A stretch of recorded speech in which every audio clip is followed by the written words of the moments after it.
एक बार फिर से स्वागत है स्टूडेंट्स आपके अपने channel bright future education centre की एक नई वीडियो में। आज हम बात करने वाले स्टूडेंट्स जर्नल एंट्री के पार्ट 4 के बारे में। अगर आपने इससे पहले की 3 पार्ट्स नहीं देखे हैं तो आप उनको पहले ज़रूर देखें, तभी आपको ये एंट्री समझ में आएगी। तो आज की जो वीडियो होने वाली स्टूडेंट्स वो होने वाले गुड्स से रिलेटेड, यानी जब गुड्स की ट्रांजेक्शन्स की जाती हैं तो क्या क्या एंट्रीज पॉसिबल हो सकती हैं। तो चलिए एक एक करके शुरू करते हैं गुड्स से रिलेटेड एंट्रीज के बारे में।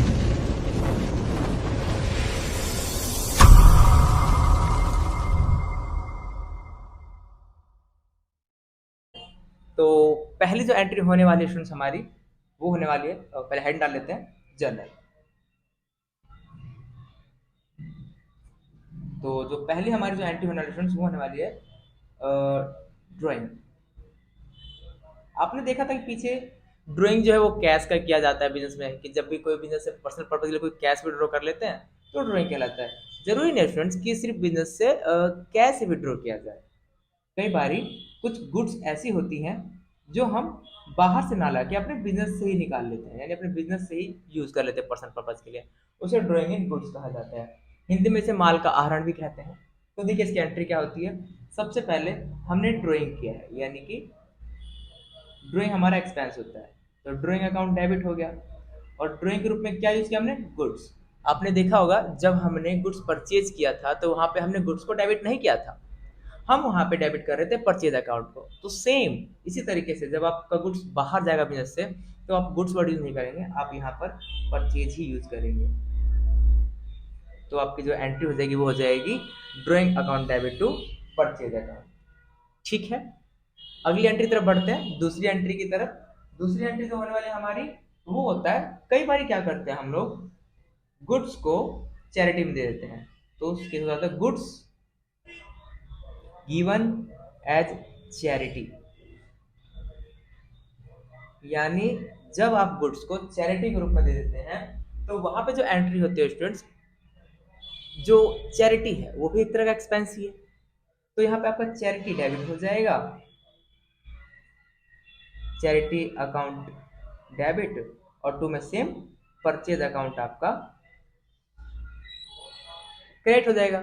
चैरिटी यानी कि दान स्टूडेंट्स, यानी कि गुड्स को दान कर दिया गया है। तो उस केस में भी एंट्री क्या होती है, charity account debit to purchase account होती है स्टूडेंट्स। कई बार क्या होता है, बिजनेसेस में हमें सैंपल शो करने पड़ते हैं, अपने क्लाइंट्स को सैंपल शो करने पड़ते हैं, क्योंकि कई बार क्या होता है क्लाइंट्स डायरेक्टली तो आपका सामान देखते नहीं परचेज कर लेंगे।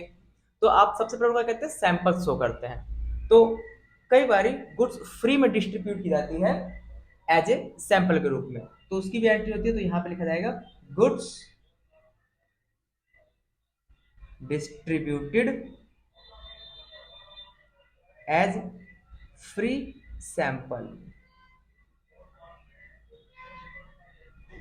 तो जब भी गुड्स डिस्ट्रीब्यूट की जाती है एज ए फ्री सैंपल, तो एंट्री जो होती है स्टूडेंट्स वो एक तरीके से एडवर्टीजमेंट की एंट्री होती है। हम एक तरीके से एडवर्टाइजमेंट कर रहे हैं, विज्ञापन कर रहे हैं अपने गुड्स का। तो वहां पे आप एंट्री करेंगे advertisement expenditure account debit to में परचेज अकाउंट, यानी एक तरीके से आपने क्या किया है, आपने अपने गुड्स का एडवर्टीजमेंट किया है, प्रचार किया है। तो यहाँ पे एडवर्टीजमेंट एक्सपेंस यानी कि डेबिट हो गया, खर्चा हुआ आपका, और परचेज यानी कि गुड्स आपके पास से गया है। तो हर एक सिचुएशन देखना आप परचेज ही क्रिएट हो रहा है। परचेज क्रिएट होने का कारण ये स्टूडेंट कि आपके पास से गुड्स आपके व्यवसाय से बाहर जा रहा है, आपके बिजनेस से बाहर जा रहा है, इसलिए परचेज हमारे हर केस में क्या हो रहा है, क्रिएट हो रहा है। ठीक है स्टूडेंट्स, एक और सिचुएशन हो सकती है स्टूडेंट्स, जैसे कि आपका जो गुड्स है या तो वो चोरी हो जाए या आग लग जाए। पॉसिबल है स्टूडेंट्स, मान लीजिए गोडाउन में रखा है माल, आपका गुड्स रखा हुआ है, वहां से चोरी भी हो सकता है या फिर आग भी लग सकती है। तो उस केस में क्या एंट्री होती है, मैं वो आपको बताने जा रहा हूँ। तो सबसे पहले मान लीजिए अगर होता है आपका loss of goods by theft या फायर, यानी कि आपका जो गुड्स है वो या तो चोरी हो जाए या फिर उसमें आग लग जाए। तो मैं आपको दोनों सिचुएशन की एंट्री करके पहले दिखाता हूँ क्या क्या एंट्री पॉसिबल हो सकती है। जो पहली पॉसिबल एंट्री बताता हूँ मैं थेफ्ट के बारे में। तो लॉस बाय थेफ्ट आपका नुकसान ही रहेगा। तो loss by theft account debit to में सेम परचेज अकाउंट क्रेडिट हो जाएगा आपका। ठीक है। और अगर मान लीजिए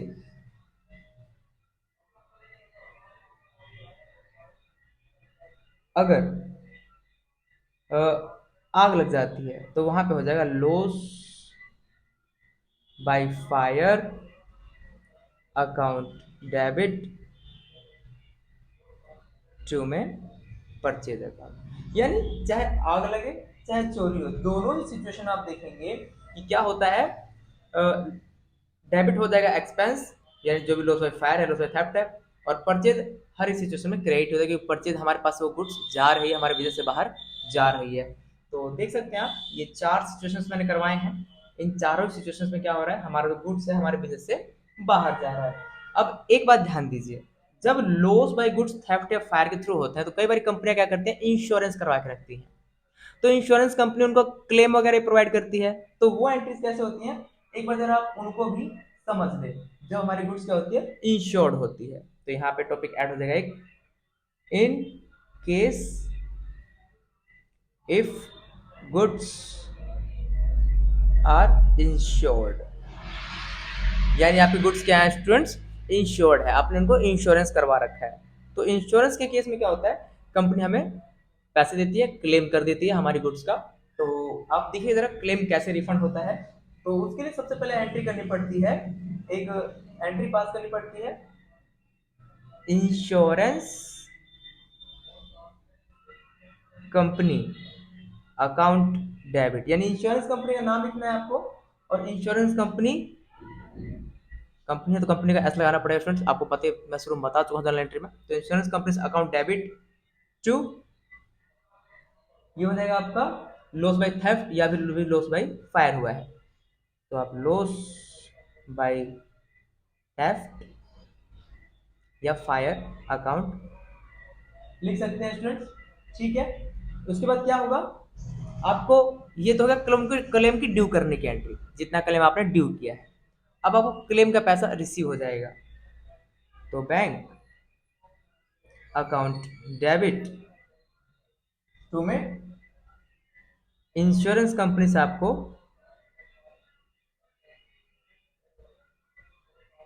प्राप्त हो जाएगा जितना ही प्राप्त होना होगा। अब कई बार क्या होता है, इंश्योरेंस कंपनी सारा का सारा पैसा नहीं देती स्टूडेंट्स। अगर आपकी कंपनी में 10 लाख का माल जला है, 10 लाख का माल चोरी हुआ है, तो आपको हो सकता हो पूरे पूरे 10 लाख ना मिले, आपको 8 लाख मिल जाए, 7 लाख मिल जाए, या 5 लाख भी मिल सकते हैं। तो उस केस में आपको प्रॉफिट या लॉस भी होने के चांसेस रहते हैं, कई बार ज़्यादा ही मिल जाते हैं, कई बार कम भी मिलते हैं। तो मोस्टली कम ही मिलते हैं, लॉस ही होता है, ज़्यादा तो नहीं ही मिलते हैं, क्योंकि जितनी की वैल्यू होती है उतना ही पैसा हमें मिलता है। तो उस केस में क्या एंट्री होती है देखिए। तो उस केस में क्या होता है कि सबसे पहले आप जो लिख के दिखाएंगे, बैंक अकाउंट डेबिट, जितना आपको बैंक रिसीव हुआ है इंश्योरेंस कंपनी से वो अमाउंट हो गया, जितना आपको लॉस हुआ है वो आपका डेबिट हो जाएगा, क्योंकि आपको पता ही है कि लॉस और एक्सपेंस डेबिट होते हैं। और टू में आपका आ जाएगा स्टूडेंट्स, यानी कि इंश्योरेंस कंपनी से ही आपको प्राप्त हुआ ये पैसा। ठीक है। तो आप एक बार जरा इस एंट्री को और इस एंट्री को ध्यान से देखिए, इन दो एंट्रियों को। यहाँ पे क्या है कि यहाँ पे जब हमें इंश्योरेंस कंपनी से सारा का सारा पैसा प्राप्त होता है, तो ना तो हमें प्रॉफिट होगा ना लॉस होगा, जितना नुकसान हो सारा सारा पैसा मिल गया क्लेम के रूप में। लेकिन जब हमें पूरा पैसा प्राप्त नहीं होता, तो वहाँ पे क्या होता है, वहाँ पे हमें नुकसान हो जाता है, तो हम उसको अलग से एक एंट्री लिख के दिखाते हैं। एग्जाम्पल मान लीजिए 10 लाख का सामान जला या चोरी हुआ, तो अपने 10 लाख मिल गए, तो 10 लाख यहाँ 10 लाख यहाँ लिख देंगे। लेकिन अगर आपको 10 लाख की जगह 8 लाख ही मिल रहा है, तो 10 लाख टोटल इंश्योरेंस कंपनी के अकाउंट में नाम डालेंगे। जितना मिला आपको, मान लीजिए 8 लाख मिला, तो 10 लाख यहाँ 8 लाख डेबिट हो जाएगा, और 2 लाख का नुकसान, तो 2 लाख आपको यहाँ पे डेबिट हो जाएगा। तो इस तरीके से हम इंश्योरेंस कंपनी की एंट्री भी कर सकते हैं। ठीक है स्टूडेंट्स। तो मैंने आप लोगों को जर्नल एंट्री समझाने की कोशिश करी है जो गुड्स से रिलेटेड होती है। आशा करता हूँ आप लोगों को ये सभी एंट्री समझ में आ गई होंगी। ठीक है स्टूडेंट्स। और अगर फिर भी कोई डाउट रहेगा आपके मन में, तो आप दोबारा से इस वीडियो को चला कर देखें, और पीछे की वीडियो जरूर देखें, ताकि आपको जनरल एंट्री पहले क्लियर हो सारी, उसके बाद ही आपको ये क्लियर हो पाएंगी। ठीक है स्टूडेंट्स, तो अगली वीडियो तक के लिए बने रहिए हमारे साथ। Love you friends, have a good day.